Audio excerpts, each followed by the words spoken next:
इस समय हमारी उपस्थिति विद्यापीठ बनारस वाले मिश्रा जी अभी वार्ता करके गए नेताजी हैं, हम उन्हीं से बात करना चाहेंगे। पहले आपका नाम क्या है? जी, मेरा नाम डॉक्टर मनोज कुमार यादव है, पूरे एमएलसी प्रत्याशी रहा मैं जौनपुर से, समाजवादी पार्टी का। हरीश मिश्रा जी को वार किया गया है उनके ऊपर, इस पे आप क्या कहना चाहते हैं?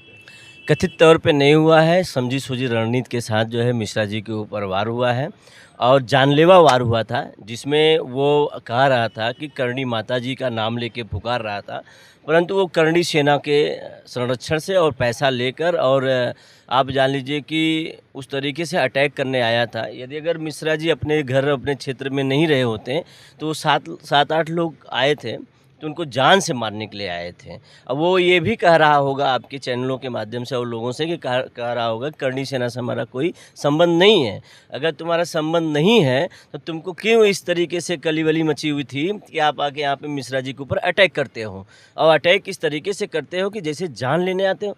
कौन आर्म्स लेके आता है बताइए? अवैध असलहा, चाकू लेके आते हो तो मारने के लिए, तो वो बेचारा व्यक्ति जो है अपना डिफेंस करने के लिए उसने भी आपको पकड़ा और वहाँ के क्षेत्र के लोग थे और निश्चित रूप से जब तुम हथियार लेके आओगे और इस तरीके से अवैध असलहा लेके आओगे तो लोकल लोग तो ये देखेंगे कि कहाँ से बदमाश आ गया, ये बदमाश कैसे मिश्रा जी के ऊपर अटैक कर रहा है। तो उनको बचाने के चक्कर में जो है पब्लिक थी, तो पब्लिक तो चाहे जिसको पीट सकती है। एक डीएम भी होगा, अगर वो गलत करता हुआ नज़र आएगा, अपने पोशाक पे नहीं होगा, अपने चाल रंग ढंग पे नहीं होगा, तो निश्चित रूप से वो भी पिट जाएगा, चाहे पुलिस हो या कोई भी हो अन्य व्यक्ति। तो उस तरीके से अगर किसी के घर पे जाके अटैक करोगे तो क्या बच के आओगे? और ये कह रहा था कि हम करणी सेना से कोई ताल्लुकात नहीं रखते हैं। मैं आपको एक चीज़ दिखाना चाहता हूँ, आपको अगर शायद ये जानकारी हो जाएगी। ये करणी सेना का एक अध्यक्ष है बीरू, जानते होंगे बीरू को क्योंकि आप मीडिया के साथी हैं। हाँ, तो आप जान लीजिए कि ये फ़ोटो क्या कह रही है, ये फ़ोटो, ये इमेज क्या कह रही है आप बताइए? ये बीरू सिंह है ना, ये बीरू सिंह है ये।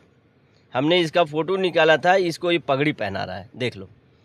ये बीरू सिंह है कानपुर वाला और यही वो है। ये ऐसा लग रहा है जैसे कि ये पहलगाँव का जो आतंकी था, वो आतंकी को मार के आया है पाकिस्तान से, ऐसा पगड़ी पहनाया जा रहा है। तो ये कहीं न कहीं योगी आदित्यनाथ जी की करणी सेना है। ये करणी सेना जो है कहीं से बन के नहीं आई है, योगी आदित्यनाथ जी ने बनाया है। इस तरीके से जो पहले के समय में, आज़ादी के पहले के समय में जो सामंतवादी रहा करते थे, सामंतवादी सोच के लोग रहा करते थे, जो एससी, बीसी और बैकवर्ड समाज के महिलाओं के ऊपर अत्याचार करते थे, और आज वही ये लोग कर रहे हैं। आखिरकार बनारस वाले मिश्रा जी ऐसी क्या बात कह दी थी कि जो इनको पीड़ा हो गई? उन्होंने तो कुकर्मी कहा। आप एक दलित सांसद को इस तरीके से अटैक करोगे, उनके घर पे जाके हमला करोगे, जानलेवा हमला करोगे, तो फिर क्या कहा जाएगा? आपका जो है आरती लेके उतारेंगे लोग? नहीं, आप जब भी गलत करोगे इस संवैधानिक लोकतंत्र के मंदिर में और इस देश को मानने वाले बाबा भीमराव अंबेडकर साहब को और हमारे नेताजी मुलायम सिंह यादव जिस तरीके से उत्तर प्रदेश को सुदृढ़ बनाया, लोगों को आगे लेके चले, और उस समाज में, उस राज्य में, उस देश में अगर तुम इस तरीके से कार्य करोगे तो छोड़े नहीं जाओगे, बख्शे नहीं जाओगे, आपके खिलाफ कानूनी कार्रवाई होगी। और बनारस वाले मिश्रा जी वो हैं जो सामाजिक न्याय की बात करते हैं। बनारस वाले मिश्रा जी वो हैं जो अम्बेडकरवाद की बात करते हैं। बनारस वाले मिश्रा जी वो हैं जो संविधान और लोकतंत्र को मानते हैं। पर यहाँ की पुलिस उनके साथ किस तरीके से दुराचार करती है, लोकतंत्र का हनन करता है, संविधान को जो है धाराओं को ताड़-ताड़ करता है। आप बताइए कि आप अटैक करने आया वो और मुलजिम बना दिया इनको, और उसके चलतन वो जेल में चले गए। जेल में गए, मगर मैं धन्यवाद उस कोर्ट को दूंगा, उस जज को दूंगा जो जज किए कि ये गलत हुआ है, मिश्रा जी उसमें एक्यूज नहीं हो सकते हैं।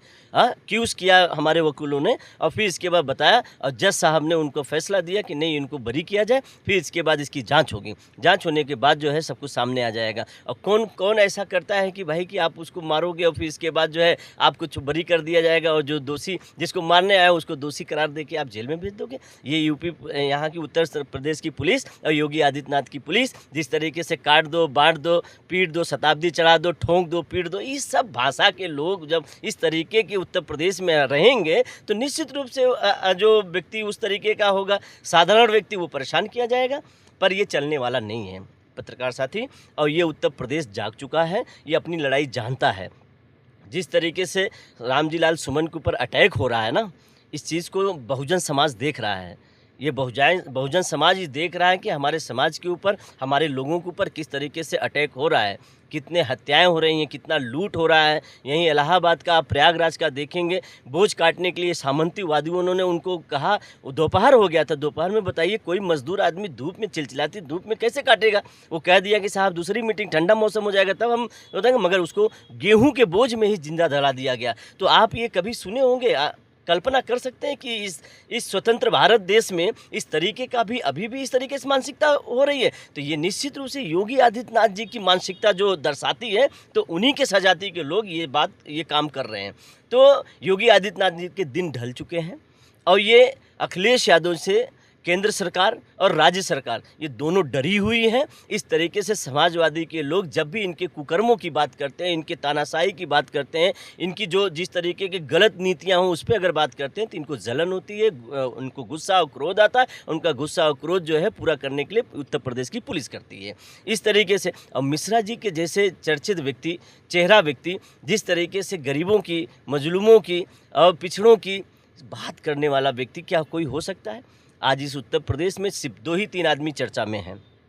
एक अखिलेश यादव से डरे हुए योगी मोदी जी, दूसरे लड़ाई लड़ने वाले सामंतवादियों के खिलाफ, गलत भावनाओं से विचार रखने वाले व्यक्ति के उनके खिलाफ रामजी लाल सुमन जी खड़े हो जाते हैं। तीसरा व्यक्ति जो है बनारस वाले मिश्रा जी, जो उत्तर प्रदेश में दलित, शोषित, वंचित, गरीबों, पिछड़ों की बात करने वाले, महिलाओं के उत्पीड़न करने वालों पे, या जो संविधान को ताड़-ताड़ करते हैं, जो लोकतंत्र का हनन करते हैं, जो इस देश में एक स्वतंत्र व्यक्ति के खिलाफ मुकदमे होते हैं, बात को लेके वो उजागर करते हैं, बात रखते हैं, जिसकी वजह से आज इस उत्तर प्रदेश में, इस देश में लड़ने वाले 3 व्यक्ति चेहरे हैं जो आज लड़ रहे हैं। इसी बात को लेके उनको पीड़ा है। 27 में यहाँ पे चुनाव होना है उत्तर प्रदेश में, तो ये जितनी गंदी राजनीति है ये करके डरवा धमका के उस तरीके की राजनीति करते हैं। तो मगर ये समाजवादी लोग हैं, ये नेताजी के बनाए हुए पार्टी के सब जुझारू कार्यकर्ता लोग हैं, ये सड़कों पे अपना खून बहा लेते हैं, सड़कों पे अपना खून जला देते हैं, मगर जो है वो लड़ाई लड़ते हैं अंतिम व्यक्ति तक, जो उस लोकतंत्र की रक्षा करना हो, संविधान की रक्षा करना हो, गरीबों, पिछड़ों और जो शोषित वंचित हैं उनकी अगर बात करना हो तो समाजवादी उसमें खड़ा रहता है, विकास के मार्ग पे बात करता है,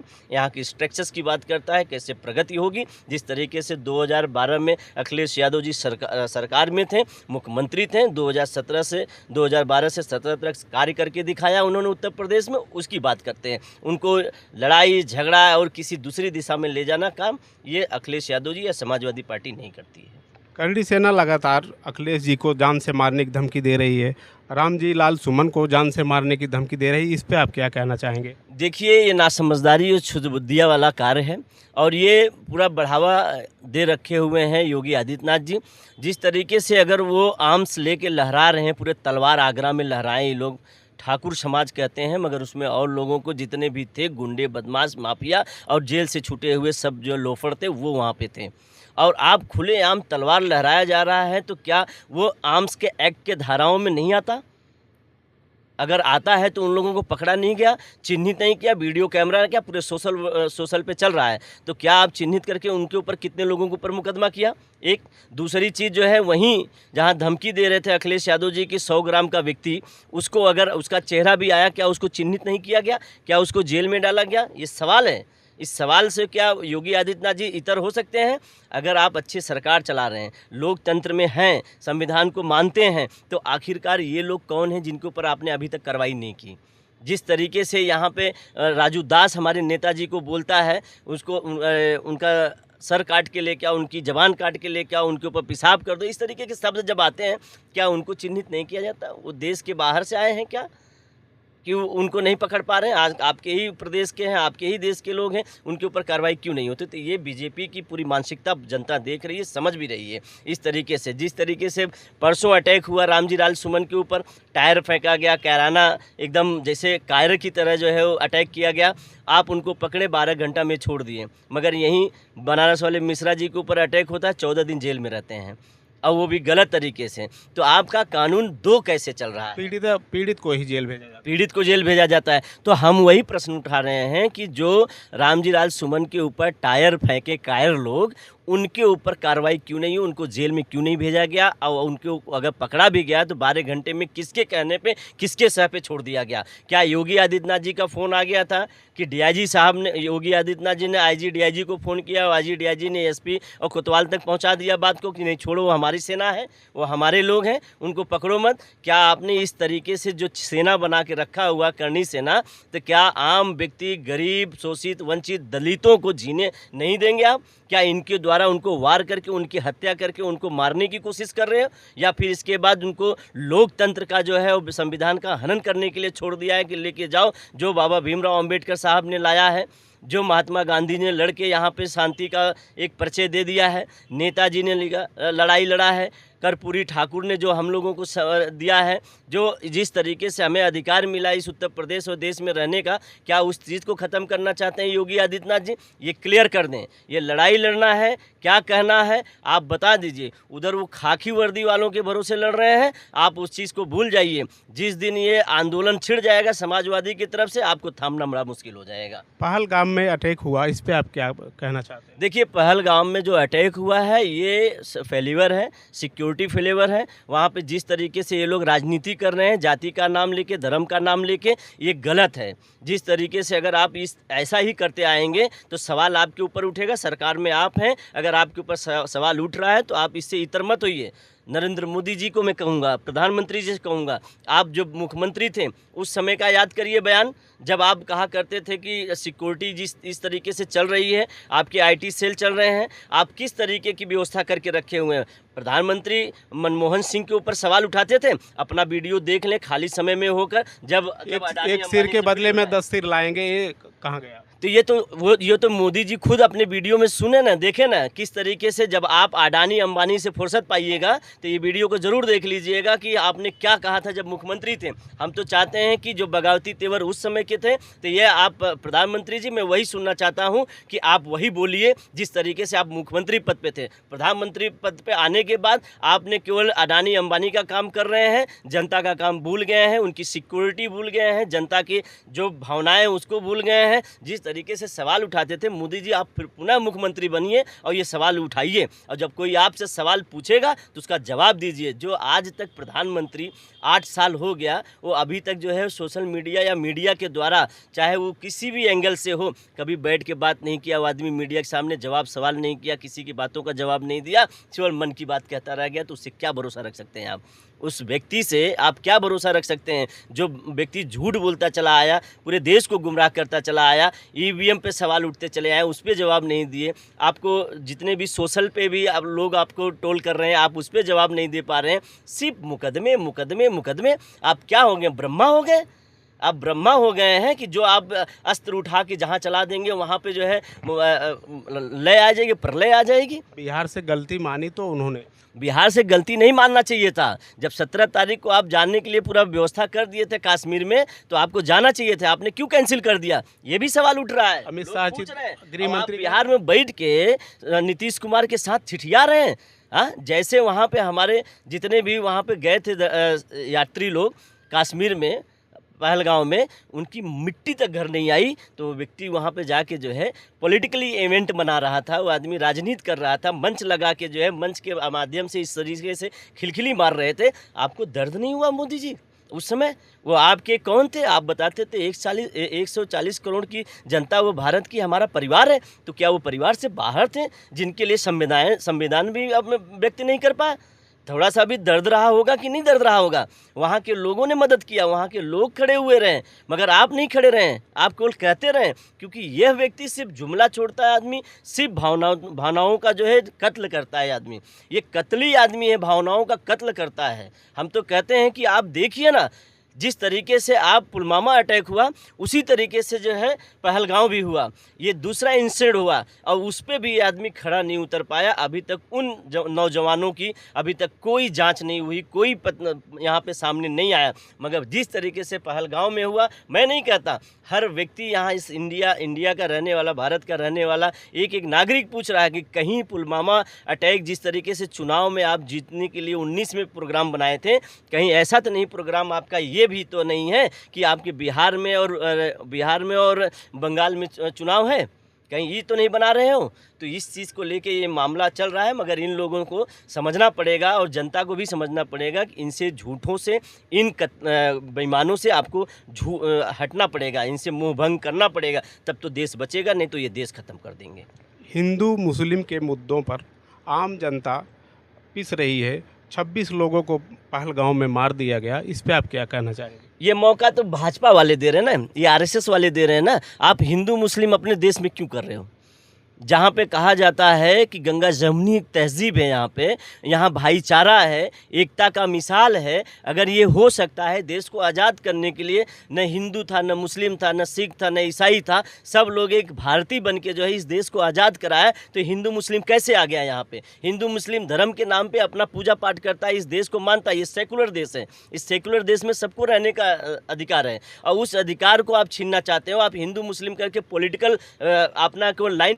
देखिए, मैं कहता हूं कि इस देश में, मैं पहले ही बताया, ये काफ़ी धर्म लोग यहाँ रहते हैं, काफ़ी शब्द के लोग रहते हैं। तो यहाँ पे जब भी किसी को मारोगे तो वो धर्म के एक का नहीं मरेगा, वहाँ पे सभी लोग मरे जाएंगे, क्योंकि वो बटे नहीं हैं, वो बटे नहीं, एक साथ हैं, मगर बांट रहे हैं भाजपा के लोग। इसलिए जो है वहाँ जितने लोग मरेंगे, धर्म पूछ के मारे या कुछ भी करके मारे, मगर मरेगा हिंदू मुस्लिम सिख ईसाई, क्योंकि वो भाई हैं, सब एक जगह रहते हैं, एक साथ रहते हैं। तो जो कोई भी आएगा, तो पाकिस्तान वाले जो है वो जानते हैं कि इस तरीके से मोदी जी फैला के रखे हैं, योगी जी फैला के रखे हैं, आरएसएस वाले फैला के रखे हैं, हिंदू मुस्लिम कर रहे हैं। और उनको एक मुद्दा मिला, कहें कि ये फेंको और फिर इसके बाद भारत में जो है 2 खंड करो और हमारी लड़ाई एकदम बढ़िया से हो जाएगी और हम लड़ लेंगे बेहतर तरीके से, क्योंकि वो वहाँ लड़ते रहेंगे, इनकी कमजोरी होगी, ये कमजोर होंगे अपने भारत देश में, और हम यहाँ पे आतंकी लोग घुस के पूरे भारत को बर्बाद करने की कोशिश करेंगे। और ये वो कौन मौका दे रहा है? ये बीजेपी के लोग मौका दे रहे हैं ना, जिस वजह से ये जो धर्म का नाम पूछ रहे हैं, जाति का नाम पूछ के ये लोग आ रहे हैं,